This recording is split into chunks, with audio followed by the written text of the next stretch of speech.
Hey, are you a business owner, entrepreneur, or professional? If so, we want you to apply to be a featured guest on our show. My name is Adam Torres, and I host the Mission Matters series of podcasts. I've recorded over 3,000 episodes, and we are just getting started. How do you know if you'd be a good guest to be on the show? Well, only one way to find out, and that's to apply, but I'm going to let you in on a little secret. We want guests that have a story to tell, guests with a brand, a product, or a service that can benefit my audience of listeners. If this sounds like you, go to missionmatters.com and click on Be Our Guest to apply. I'd love to talk to you and get to know more about your story. Again, head on over to missionmatters.com and click on Be Our Guest to apply. All right, now let's get into the show. Hey, I'd like to welcome you to another episode of Mission Matters, your source for all things business. My name is Adam Torres. You can follow me on Instagram at AskAdamTorres. Keep up with my book releases, book tour schedule, signings, all that other good stuff. Always love to connect with you there. And as always, if you'd like to apply to become a co-author of one of my upcoming books, just head on over to the website, missionmatters.com, and click on Become an Author to apply. All right, so today I have Wes Barefoot on the line, and he's president and owner at Path to Freedom and host of the Path to Freedom podcast. Wes, welcome to the show. Thank you, Adam. Thanks for having me. All right, Wes, so first off, happy to have a fellow podcaster on the line today, so excited to get into that, and definitely today's topic is going to be a good one. So can franchise ownership help you chart your path to freedom? So maybe just to get us kicked off, Wes, tell us a little bit more about Path to Freedom, please. Yeah, sure. Happy to. Really appreciate the opportunity. So at Path to Freedom, my mission is really to help others take control of their lives and create freedom for themselves through business ownership. And I specialize in franchise business ownership. I was fortunate to get introduced to the world of franchising at a pretty early point in my career. And through that, learned a lot, met a lot of great people. That opened doors for my wife and I to get into franchise ownership ourselves. So we're multi-unit, multi-brand franchisees, and owning franchise businesses has been a huge part of us being able to create more freedom in our own lives, not only through just giving us more financial resources, but just more control over our time, our schedules, and really how we want to live our lives. And so, my goal is to really help other people understand franchising and figure out if maybe that's an avenue that would be worth them pursuing. And so that's what I do here at Path to Freedom. It's a very consultative process as I work with people.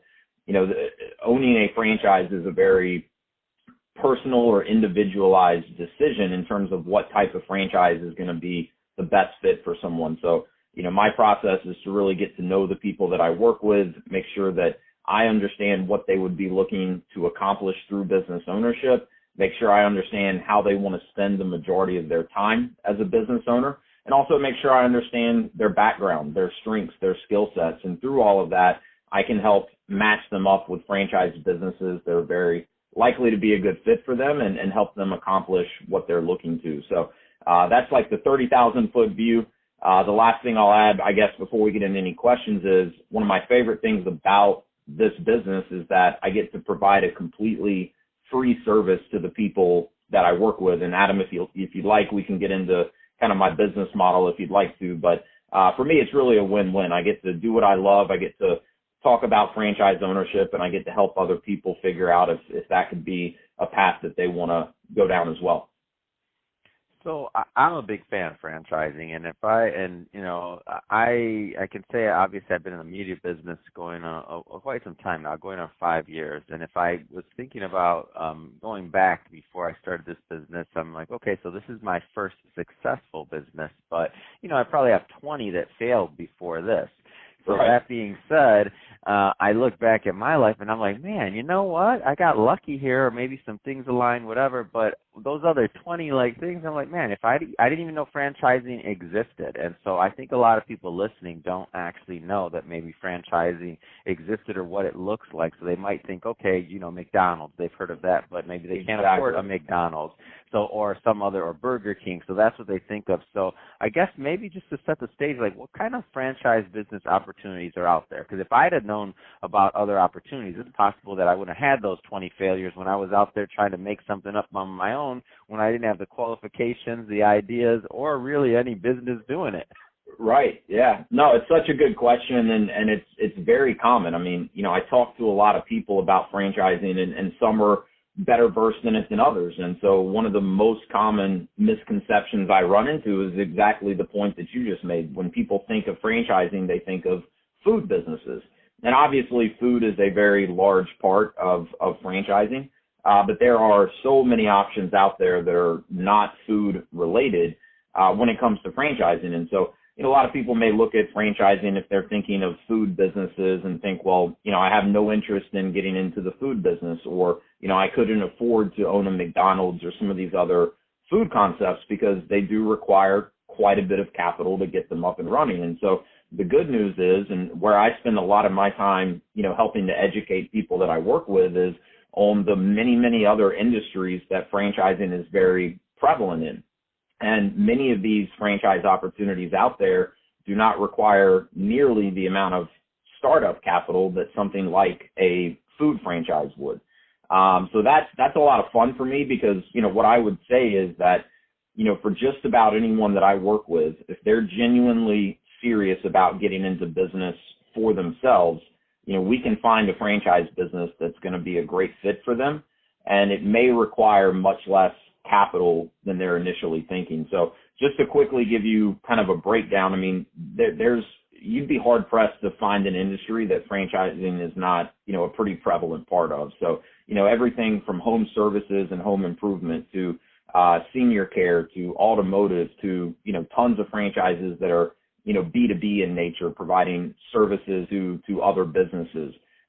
You have childhood education, you have the fitness sector, health and wellness. I mean, I could go on and on. So hopefully you get the gist. There's many, many options out there outside of food. So I'm glad you asked that question because it is one of the most common misconceptions that I run into. So you've been doing this for a long time. What are some of the key advantages of starting a franchise business versus, starting a business from scratch? Yeah, great question. And again, one where I run into, I guess what I would classify as a lot of preconceived notions, because at first glance, a lot of people might say, well, hey, you have to pay these fees up front to become a franchisee. And then most franchises are structured so that there are going to be ongoing fees as well. Usually there's a royalty, which is structured as a percentage of the franchisee's gross revenue that gets paid back to the franchisor. So a lot of people might scratch their head and say, Wes, I'm smart enough, I'm capable enough to go out and start my own business. Why would I want to pay all of these fees and be a franchisee? And the answer is very simple. It boils down to, it's kind of a cliche, but it's such a good saying when it comes to franchising. When you own a franchise business, you're in business for yourself, but not by yourself. You have someone in your corner. And so the way I've come to think about it, and this has certainly been our experience owning franchises, and I should note that we've also started businesses that are not franchises, so I do have a good comparison here. But with a franchise, it gives you the ability to run faster. And Adam, you made the point earlier, you started many businesses, not all of them were successful. And not every single franchisee is successful or has been successful or will be successful. But with a franchise, you dramatically reduce the risk of failure because you're essentially buying a blueprint to a business.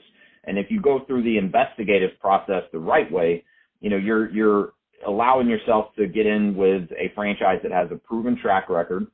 And essentially part of what you're paying for when you pay these initial franchise fees is you're paying for the ability to not make mistakes that the franchisor and other franchisees before you have already made. So you get to avoid pitfalls, as a new franchise owner. That allows you to ramp your business up more quickly. And so a lot of people really want to focus on, the upfront costs of becoming a franchisee. and they're weighing that against, well, if I start my own business, I won't have these upfront costs. And that may be true to an extent, but in all likelihood, starting your own business, you're going to have a lot more trial and error. So that's going to cost you money. There's also the opportunity cost of, if it takes you 9 to 12 months to get your own business up and running because you're trying to figure everything out and put all the different pieces in place, whereas with a great franchise, you can be up and running in maybe 3 or 4 months in some cases. The opportunity cost of what you're going to miss out on in revenue in many cases far outweighs the initial franchise fees. And that's not even getting into, the ongoing support that you're going to get with a great franchise system. Franchisors are very motivated to have highly successful franchisees for a long time. So you have that partner that's always there with you, helping you grow your business and helping you run it as efficiently and as effectively as possible. So tell me about your podcast. Love introducing new podcasts to my audience. So Path to Freedom podcast. Tell us about the content and what my listeners can expect, because I definitely want them to go check it out. Yeah, thank you so much. The podcast is something that I've had so much fun with, over the last year or so as I've been putting episodes out. So I was pretty intentional when I started the podcast. I did not want it to be only about franchising. And part of that is because, obviously owning a franchise is not the only way that you can create freedom for yourself through business ownership. There's many ways to get into business for yourself, but it can be a great way for a lot of people. But as we just talked about, so many people out there don't really understand franchising. And so if they, heard about a podcast that's only about franchising, it would probably just, a lot of people would gloss over and never pay attention. So I really wanted the podcast to appeal to anyone that is aspiring to be an entrepreneur, or to anyone that's already an entrepreneur and just looking for advice as to how they can grow their business. So, I have many successful entrepreneurs that have been guests on the podcast. Many of them are involved in franchising, but many of them are not. And so I think it's great for any aspiring entrepreneur out there to hear from other entrepreneurs and hear their story and the challenges that they've overcome to get to where they are today, because I think it's very easy for people to sit back and look at someone that's already successful as an entrepreneur and say, well, they have something that I don't have, or they know something that I don't know.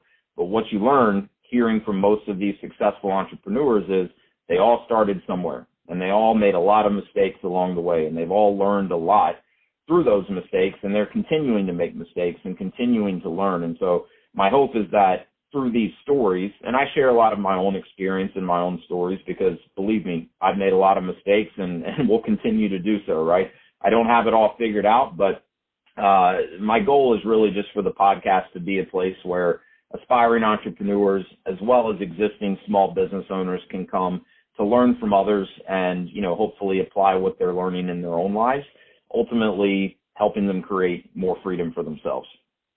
That's awesome. So, Wes, first thing, it's been great having you on the show today. Definitely a pleasure. And I'm more educated on franchising and franchise ownership, and I'm sure my audience is as well. And looking forward to listening to your podcast also. So if somebody is listening to this right now and they want to follow up and they want to connect to learn more about Path to Freedom and maybe some of the franchise opportunities that are out there, what's the best way for them to do that? Yeah, thank you, Adam. So a couple ways you can get in touch with me directly. I'm pretty active on LinkedIn, so you can just search Wes Barefoot on LinkedIn. Not too many Barefoots out there, so it should be pretty easy to find me there. Path to Freedom does also have a LinkedIn page as well. And then my website is www.path, it's the number 2, FRDM.com. Tons of good resources there. There's a link to the podcast on the website. There's a short form you can fill out to get in touch with me there. And then for anyone interested in the podcast, it's on any of the major podcast platforms. It's just Path, the number 2, Freedom. So search that and it'll pop right up. But, would love to talk to anyone that simply has questions and wants to learn more about, franchising. As I said before, I try to take a very consultative approach.